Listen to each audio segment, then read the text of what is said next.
So we're going to backtrack slightly from the last one and talk about this conversation, or not conversation, but this situation that went on at the Garden of Gethsemane as Jesus was praying. And to set the stage, what you have is, and I've talked about this before at Oxygen, but there's no time like now to go back to this, remember this, and you have the most significant conversation that has ever, will ever take place on this planet. Hands down. You've got Jesus talking to God hours before he's going to die out of God's request for all of us. It is kind of the behind the scenes meanwhile. You got Judas working out a deal with the Pharisees, and you got Jesus knowing that that's going on, pleading to God, Lord, if there's a way, Father, to take this cup from me, let it pass. But not my will, yours be done. And the crazy part is he let 3 normal men like me and you come and witness it, be a part of it. Can you imagine what must have went on in that garden? Jesus is crying tears of blood. Not terrified, but looking forward to what he's about to do and understanding fully the pain that it's going to be, and obviously trying to figure out another way. And Peter, James, and John, and that's who I want to key in on, because that's who we would relate to the most in that situation. We don't get where Jesus was at. Well, none of us have been in that situation.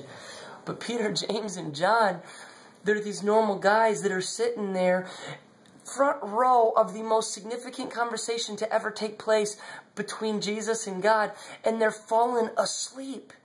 He says, stay up and keep watch. Pray. And they couldn't do it.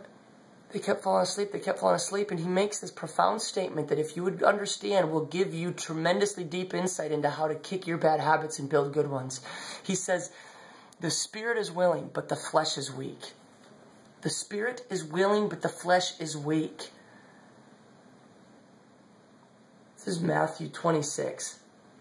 And one of my all-time favorite life-exposing statements. Got these guys that have the right heart, that want to be around Jesus. So Jesus says, okay, come on. Like he has to all of us. Okay, come on. And then our flesh prevents us from going deeper. Our flesh prevents us from experiencing more. Our flesh prevents us from seeing everything there is to see and experiencing everything there is to experience. We like what we've experienced. They liked what they saw for the last 3 years, all the miracles, and it was cool, and they were almost satisfied with that. That was neat, and I'm happy now. I'm cool with salvation. I don't want to go much further, because that over there looks uncomfortable. See, and it wasn't a matter of salvation. For many of us, it's not. It's not a matter of going to heaven or hell.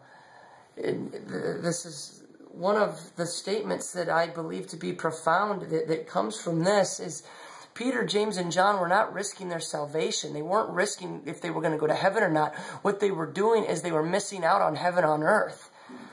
Their flesh overtook them. You see, flesh, just making fleshly decisions isn't always going to send us to hell, but what it will do is it will prevent us from missing out on what God wants to do here. His kingdom come and his will be done on earth as it is in heaven. He's just wanting us. He's given us a front row to his power and his significance and who he is and what he does.